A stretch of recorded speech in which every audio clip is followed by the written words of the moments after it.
अस्सलामुअलैकुम। मोहम्मद अज़हर सिद्दीक़ अपने programme mess views के साथ हाज़िर खिदमत है। शुक्र अल्हम्दुलिल्लाह वालिद साहब, मैं दूसरी ज़िंदगी कहूँगा रब पाक ने दी है, मौजज़ा ही है।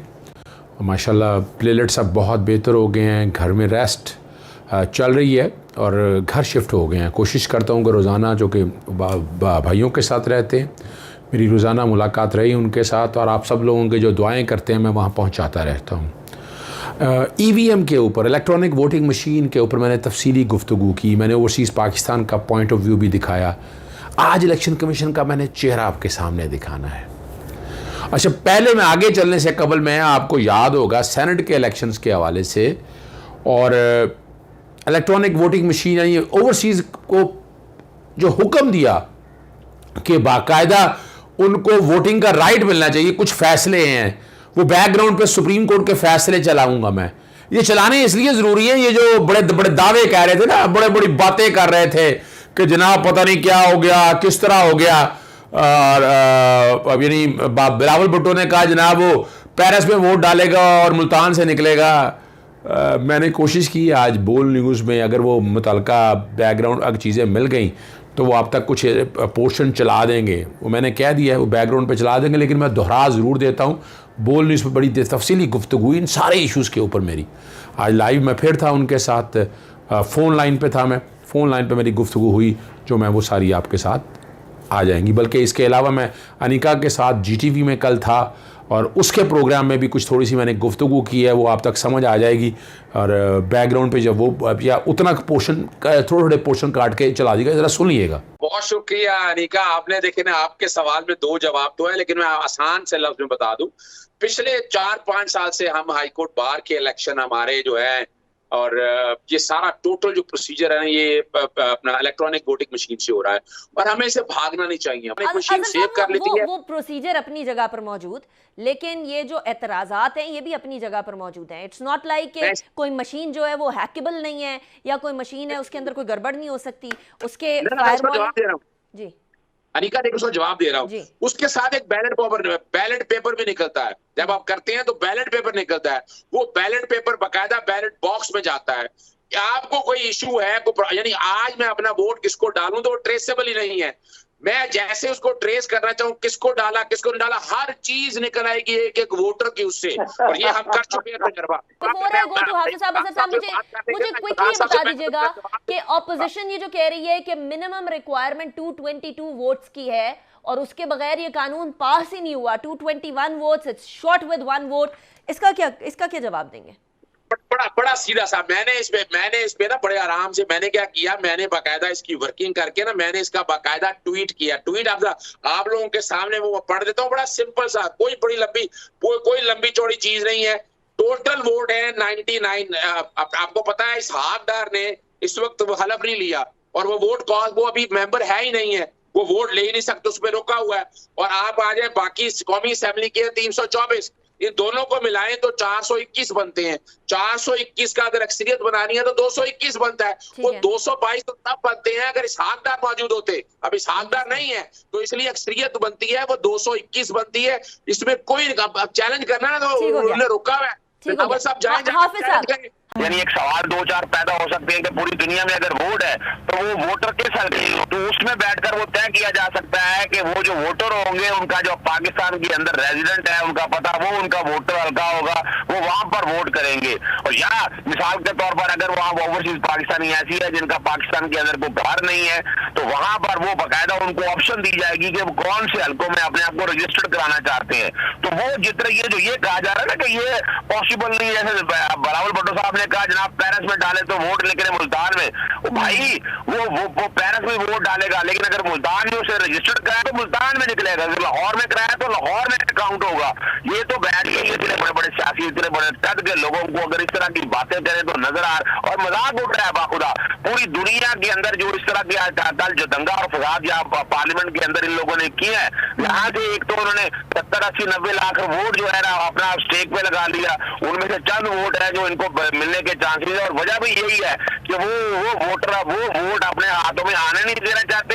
दूसरा तो जाली नकली वोट बनाया गया है, जो पॉकेट्स की शक्ल में बनाया गया। NA-33 के अंदर जमशेद चीमा बाकायदा उन्होंने कहा कि 40 वोट ऐसे हैं जो एक हल्के से निकाल के दूसरे हल्के में डाल दिया गया है। मिनिस्टर साहब, आपने ये जो ऑफर की है पाकिस्तान में हैकर्स को, अगर हम उन्हें अपने प्रोग्राम के जरिए दावत देंगे, बिल्कुल दें, करें, हम आपके दफ्तर उन्हें लेके आएंगे, और अगर उन्होंने हैक कर ली तो आप 10 लाख रुपए उन्हें इनाम भी देंगे, पहले से रखा होगा। बिल्कुल बिल्कुल, और हम मानेंगे कि इससे ज्यादा ट्रांसपेरेंसी अब क्या हो सकता है। बड़ा मज़ेदार हुआ कि आज जो है ना जी, कायमा कमेटी जो है कौमी असम्बली रियाज फतेहाना की ज़ेर सदारत इजलास हुआ, और सेक्रेटरी इलेक्शन कमीशन के हवाले से जब सवाल पूछा गया कि इस्तेमाल आइंदा इंतखाब में होगा या नहीं, अभी कुछ नहीं कह सकते। EVM के इस्तेमाल में चैलेंजेस दरपेश हैं, सेक्रेटरी इलेक्शन कमीशन ने कहा। आइंदा आम इंतखाबात EVM के इस्तेमाल से पहले 14 मराहल से गुजरना होगा। आपको रोका है इलेक्शन कमीशन के साहब के सेक्रेटरी साहब, आपको रोका है किसी ने? आपकी इंटेंशन नहीं है आप लोगों की, बड़ी क्लैरिटी के साथ मैं बता रहा हूँ। इलेक्शन कमीशन का फेलियर है। आइन का आर्टिकल 218(3) पढ़ लें, 219 पढ़ लें, और 222 भी पढ़ लीजिएगा आप लोगों के लिए। और EVM के इस्तेमाल से मुतालिक 3 से 4 पायलट प्रोजेक्ट करना पड़ेंगे, आपके पास मौजूद है। एक पोलिंग स्टेशन पर कितनी इलेक्ट्रॉनिक मशीनें होंगी फिगर आउट करना बाकी है। ये को बड़ा मुश्किल काम है। आप बंदों को बिठाएं, आप लोगों को समझ आ जाएगा।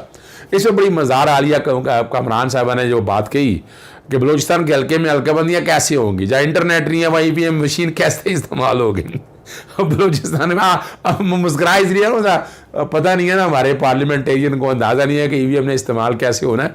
आगे चलने से कबल बताता है चलूँ। देखें, ये बैटरी ऑपरेटेड, इसका इंटरनेट से कोई ताल्लुक़ नहीं है, बैटरी ऑपरेटेड है। जो रिजल्ट जब फाइनल होंगे तो आप इंटरनेट के ज़रिए शेयर कर सकते हैं। हर वक्त इंटरनेट के साथ अटैचमेंट इनकी नहीं है, और वो बैटरी बैकअप नहीं है। तो आप मिसाल के तौर पर UPS लगाएं, आप UPS आपके पास नहीं है तो आप जनरेटर लगा सकते हैं। तो ये कोई बहुत बड़ी रॉकेट साइंस नहीं है। बहरहाल चलें, मुश्किल से वोट कास्ट करते हैं, वो EVM पर वोट कास्ट करने के लिए कैसे जाएंगे? मेरे हल्के को 2 हिस्से में तकसीम करेंगे, अकरम दुरानी ने कहा। इस वक्त आपके सवालों का जवाब नहीं दे सकता सेक्रेटरी इलेक्शन। आप मुझे बताएं, सुबह बलूचिस्तान में कैसे हल्काबंदियाँ करेंगे, मशीनें कहाँ कहाँ रखेंगे? कामरान मेरे सवालात का जवाब दें। बाद में इन मालिया कामरान ने जो कहा, बाद में इन मामलात को किस पर डालेंगे, ये उनका जो कहना है ना, उनका। इस बिल को डेफर करे कमेटी मेंबरान का। फाटा इंतजाम से पहले 8 सीटें थी, बशीर विरक ने कहा इनको सूबाई सीटें भी मिली हैं, फाटा को उनसे ज़्यादा हकूक़ मिले हैं ज़िलों के। ये मैं ज़रा आपके सामने ज़रा ये इसलिए समझाना का ज़रूरी है। आपने मैंने डिफरेंट प्रोग्राम में जो बात की वो गुफ्तगू तो आपने सुन ली है। मैं इसको आगे लेकर चलता हूँ आम ज़बान में समझने के लिए। डिसीजन में मैंने बैकग्राउंड पे कुछ शेयर कर दिए ताकि आप पता चल सके ये राइट ले नहीं सकता। और ये मैं चैलेंज करता हूँ आला अदालतों में। मैं नहीं समझता कोई आला अदालतें क्या कहेंगी, इसको कैसे रोक देंगी? कानून साजी इख्तियार है, पार्लियामेंट का इख्तियार है, आप रोक नहीं सकते इस कॉन्टेक्स्ट में बड़ी क्लैरिटी के साथ। और आपके पास पायलट प्रोजेक्ट करने के लिए अभी ज़िमनी इलेक्शन 123 सर पे खड़ा है, फ़ौरन कराएं, क्या मुश्किल है? देर कोई देर नहीं लगनी है आपको। मैनुअल भी करें, जिसका मिसाल के तौर पर अगर नहीं होता EVM से तो आप मैनुअल भी कर सकते हैं, आप करना चाहें, आपकी नीयत हो। अब ये अमल होकर रहना है। मुबारकबाद फिर मैं देता हूँ ओवरसीज़ पाकिस्तानियों को, तकरीबन 9 मिलियन के करीब, 90 लाख के करीब हैं। आगे चलते हैं। बहुत अहम इशू है स्मोक के कॉन्टेक्स्ट पे, एनवायरनमेंट के हवाले से। इस वक्त लाहौर हाई कोर्ट के जस्टिस शाहिद करीम की खिदमात तारीख़ में सुनहरे हरूफ से लिखी जाएंगी। पहले भी हम तो बड़े अरसे से 10-12 साल हो गए हैं जस्टिस मंसूर अली शाह के दौर में स्मॉक कमीशन बना और मुख्तलिफ ऑर्डर्स हैं, फिर सुप्रीम कोर्ट में भी गया। हम लोगों ने बड़ी कोशिश की, हर दौर में हम कोशिश करते रहे, लेकिन मैं फ़र्क बता रहा हूँ कि इसमें है कि मॉनिटरिंग हो रही है हर हफ्ते में 1 दफ़ा 2 दफ़ा, और बाकायदा माहौल के हवाले से और पानी के हवाले से जितना काम इस वक्त जैसे शाहिद करीम कर रहे हैं, तारीख़ में इतना काम कभी नहीं हुआ। इससे पहले जस्टिस अली अकबर कैशी ने बहुत कोशिश की, मेहनत की, और उसके बाद इस वक्त जो है उसको मंतकी अंजाम की तरफ मैं नई चीज़ें सारी सामने रख कर वो जस्टिस शाहिद करीम है। जुडिशल एक्टिविज़म पैनल की दरख्वास्त भी थी और हारून फारूक की तरफ से भी दरख्वास्त थी। आज बड़ी तफसीली बहस हुई अदालत के सामने, और अदालत ने जो अपना जो है ना जी water and environment commission Ali Akbar Qureshi sahab की जो सिफारिशात उनकी हेड पंजाब के जो है ना जी PDM के जो DG हैं, पंजाब डिस्ट्रिक्ट अपना मैनेजमेंट अथॉरिटी जो है ना जी, डिज़ास्टर जो है नेशनल है, ये Punjab provincial basically management disaster authority ने जो इकट्ठी मीटिंग के बाद किया, 50% जो है ना वो स्टाफ के साथ काम, ये निजी दफातर के हवाले से।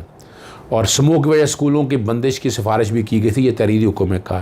कोरोना की वजह से तालीमी सरगर्मियाँ पहले ही मुतासर हुई हैं और तलबा का स्कूल बंद करके मज़ीद तालीमी नुकसान नहीं कर सकते, ये भी हमने भी अदालत में ये कहा था। ट्रैफिक को रवानी को बेहतर करने के लिए एक हेल्पलाइन डेडिकेटेड लाइन है, ये मैंने व्हाट्सएप का भी कहा था कि ये चीज़ें स्मोक के हवाले से भी जहाँ जहाँ आप चीज़ें मामले देखें, जहाँ फसलें जलाई जा रही हैं या भट्टे चल रहे हैं, तो फ़ौरन वहाँ शेयर करें ताकि फ़ौरन एक्शन ले सकें। और शिकायत फौरी अपना मसूल होने पर फौरी इक़दाम हैं। और CTO लाहौर को सुबह के लिए बुलाया, यानी फ्राइडे के लिए जी। फसलों की बागियात को चलाने के हवाले से मोटरवे पुलिस को भी शामिल किया जाए। ये मैंने चूँकि सबूत दिए थे और अदालत के सामने सारी रखी थी, इसलिए जो है ना, और चूँकि फसलों के बाकिया जाने का ज़्यादातर इलाका मोटरवे M2 में आता है, और डिप्टी जनरल को हदायत जारी की हैं कि वो मोटरवे पुलिस को इस बारे में आगाह करे।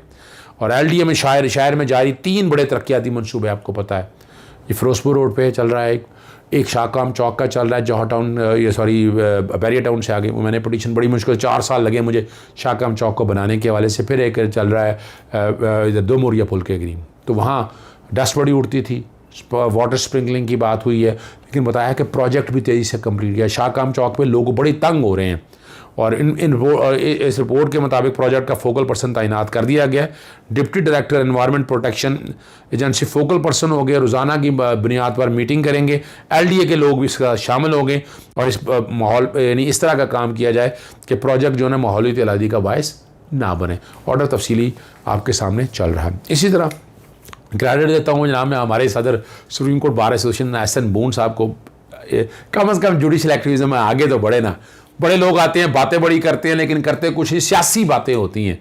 मैं बहरहाल एहसन बून साहब के इस इक़दाम से बहुत खुश हूँ। इन्होंने भी स्मोक पर काबू ना करने के ख़िलाफ़ सुप्रीम कोर्ट में दरख्वास्त दायर कर दी है। वफाकी हुकूमत, पंजाब हुकूमत और बाकी सारी माहौलियाती एजेंसी जो है नाकाम हो चुकी हैं। पाकिस्तान आलूदगी में बहुत आगे जा चुका है, आलमी मेयार के मुताबिक नहीं है। तभी सहूलियात अपना स्मोक और फ़ज़ाई आलूदगी से बड़ी तादाद में लोग बीमारी का शिकार हो रहे हैं। सुप्रीम कोर्ट स्मोक और फ़ज़ाई आलूदगी कंट्रोल ना करने वाले ज़िम्मेदारों के ख़िलाफ़ कार्रवाई करें। कानून साजी के हवाले से ही बात की, हम यह कर चुके हैं। स्मोक कंट्रोल करने के बाद हंगामी इक़दामों का बुनियादों पर इक़दाम किए जाएँ। और इसी तरह लाहौर में सफाई आपको सामने पता है कि बड़ा बुरा हाल है यहाँ पर। उसकी बेहतरी के कॉन्टेक्स्ट में हमारे दोस्त हैं शराज का, उन्होंने किया और मैं भी साथ उनके फिर बताया कि वॉल सिटी के अंदर लड़ाई ये है, वॉल सिटी वाले डालते हैं वेस्ट मैनेजमेंट वालों पे, और वहाँ पर हालत ये है कि वहाँ पर कंट्रोल करने वाला कोई नहीं है। वॉल सिटी की अपनी जिम्मेदारी है ले नहीं रहे। तो यहाँ भी एक तफसीली रिपोर्ट जो है जस्टिस शाहिद करीम, ये भी क्रेडिट जाता है जस्टिस शाहिद करीम को, पब्लिक इंटरेस्ट में जितना भी जो है ना शाहकाम चौक के बनाने के हवाले से, ये भी पिटीशन उन्हीं के पास थी। हम आगे चलते हैं। बल्दियाती इलाकों के तरक्याती कामों के हवाले से फ़ंड के इस्तेमाल पर पाबंदी के हवाले से जस्टिस अपना शाहिद जमील के सामने समाअत हुई।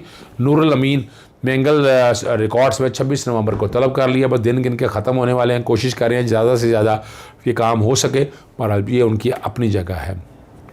और हाई कोर्ट का हुक्म इब्तनाई के बावजूद LDA जो मस्मार करने का एक केस है जी, DG LDA वगैरह के खिलाफ तौहीन अदालत की दरख्वास्त है। अजीज़ अहमद ताड़र और दीगर को नोटिस जारी कर दिया है। अपना डायरेक्टर हाउसिंग और बाकी जो लोग हैं उन सबको तलब कर लिया। राजगढ़ के मियाँ इदरीस की दरख्वास्त पर समाअत की है। खालाजात की अब आगे जो मैं आपके सामने जो मैं पोजीशन रखने लगा हूँ, वो एक हाउसिंग सोसाइटी को क्लोज़ कर दिया था, डीसील करने का हुक्म दे दिया। उन्होंने कहा जी हाउसिंग सोसाइटी ने सारे काम पूरे किए हैं। चेयरमैन म्यूनसिपल कॉर्पोरेशन दरगाह गुजार को सुनकर कानून के मुताबिक फ़ैसला करे, और कल तक जो रिपोर्ट है ना वो पेश की जाए। म्यूनसिपल कॉर्पोरेशन ने खिलाफ कानून हाउसिंग सोसाइटी को सील किया, ये उनका कहना था। हाउसिंग सोसाइटी वालों का तमाम कागजात मुकम्मल किया, बहरहाल ये कह दिया कि अदालत ने उसको डीसील कर दे। लेस्को के जो काबिल ज़मानत CA लेस्को के काबिल ज़मानत वारंट जारी कर दिए हैं, अदालती हुक्म के बावजूद पेश नहीं हुए। शहरी का बिजली का कनेक्शन ना लगाने के ख़िलाफ़ केस की समाअत थी। और रिंग रोड के आपको बता दें, साबिक कमिश्नर मोहम्मद महमूद और वसीम ताबश की दरख्वास्त मंजूर कर ली गई ज़मानत। मैं आपको पहले बताया था कि एंटी करप्शन डिपार्टमेंट कुछ नहीं कर सकता, थोड़ी देर के लिए ज़रूरत है। लग ये रहा है कि रिंग रोड जो पिंडी वाला है वो मनसूबा तकरीबन दब जाएगा। याद रखिएगा, इसमें करप्ट लोग सामने नहीं आ सकेंगे। अदालत ने भारत जैसे शहराम सरवर ने आज ज़मानत दे दी है। उनका कहना यह था कि सियासी जमातों पर जो है ना मुकदमा दर्ज किया है और कोई चीज़ बरामद नहीं की है। अब यहाँ से समझ सकते हैं फ़ैसला इनके पास था कि उन्होंने क्या करना है, और अगर नहीं करते तो कितने मसाइल हैं आपके साथ। फिर आप लोगों का गिला रहता है कि अदालतें कुछ नहीं, एंटी करप्शन डिपार्टमेंट उस हद तक उनके पास देखिए फोर्स नहीं है, उनके पास कानून भी कमज़ोर है, नैब का कानून ज़्यादा बेहतर है। आखिरी केस जो है खैबर पख्तूनख्वा के मुलाजमिन की मुख्तलिफ मुकदमात में ज़ायदुल मियाद, ये ध्यान से रखिएगा। हमारे यहाँ क्या होता है कि अपीलें जो है महकमा ने लेकर आ जाते हैं, 3 ज़ायदुल मियाद जो है ना खारिज करके मामला कार्रवाई के लिए चीफ सेक्रेटरी खैबर पख्तूनख्वा को भिजवा दिया। जो ताख़ीर की वजह से ज़िम्मेदार हैं उनके ख़िलाफ़ कार्रवाई की जाए। वो एक दायर होगी, उन्होंने कहा एक दायर होगी, बाकी भी छोड़ दें। उन्होंने कहा नहीं, आपको एक दिन की बतानी है। तो ये एक अच्छा इक़दाम इस हवाले से किया कि सरकारी तौर पर नुकसान पहुंचाने के लिए, देखा ना नुकसान कितना है, अगर आप अपील ही दायर करेंगे तो वो फाइनल हो जाएगा। और ये एक अच्छा इक़दाम है। जनाब जस्टिस गुलजार अहमद साहब की सरबराही में ये मामला बड़ा वाज़ेह तौर पर आया, और कहना है कि जो पहले फ़ाइल हुई हैं उसमें नोटिस हो गए हैं। मैंने कहा नहीं, आप इसकी बताएं ये डिले क्यों है। कानूनी नुक्ता अपनी जगह होता रहेगा, इसमें उन्होंने अपना ना जी कार्रवाई करने के हवाले से जो 18 दिन से ज़ायद मियाद है, ताख़ीर चाहे 1 दिन की हो या 1 साल की हो, फ़र्क नहीं पड़ता। आप अपनी दरख्वास्त में तस्लीम तो करते हैं कि गलत काम हुआ, पहले गलती तस्लीम करें। उन्होंने कहा आइंदा एहतियात करेंगे, लेकिन अदालत ने बड़ा वाज़ेह तौर पर जो पैगाम दिया है वो मैंने आपके सामने रख दिया। इजाज़त चाहूँगा। अस्सलाम वालेकुम, अल्लाह हाफ़िज़, पाकिस्तान जिंदाबाद।